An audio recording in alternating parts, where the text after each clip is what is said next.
আর কত নিরীহ শিশুকে এভাবে প্রাণ হারাতে হবে? একটা শিশু যার হাতে থাকার কথা ছিল বই খাতা, খেলনা আর কিছু স্বপ্ন, কিন্তু আজ সেই শিশুর জন্য কাঁদছে গোটা বাংলা। বারুইপুরে এই মর্মান্তিক ঘটনা শুধু একটি পরিবারের নয়, আমাদের পুরো সমাজের বিবেককে নাড়া দিয়েছে এই ঘটনা।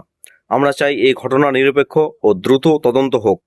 যদি কেউ দোষী প্রমাণিত হয় তাহলে আইনের সর্বোচ্চ শাস্তি যেন সে পায়।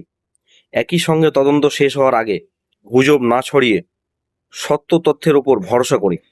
আজ শুধু বিচার চাইলে হবে না, প্রতিটি শিশুর নিরাপত্তা নিশ্চিত করার দায়িত্ব আমাদের সবার। একটা কথা, কোনো শিশুর সঙ্গে যেন আর এমন ঘটনা না ঘটে। নিহত শিশুটির পরিবারের প্রতি গভীর সমবেদনা। বিচার হোক, ন্যায় বিচার হোক।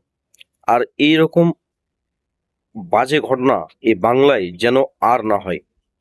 প্রশাসনের, সরকার, পুলিশ সবার কাছে একটাই আবেদন, এর বিচার যেন সর্বোচ্চ কড়া, সর্বোচ্চ মানের হয়, সর্বোচ্চ শাস্তি হয়। এর থেকে কড়া শাস্তি যেন ভারতবর্ষে না হয়। কোনো ব্যক্তি এরকম কুনিশ্চিত কাজ করার আগে যেন 10 বার ভাবেন যে ওই খারাপ কাজের সঙ্গে লিপ্ত হলে তার বিচার সরকার কি করবে। সরকার একদম কড়া পদক্ষেপ নিক। সরকারের কাছে একটি আবেদন, একটাই আশা, যেন এই ঘটনার তদন্ত দ্রুত করা হোক। ধন্যবাদ।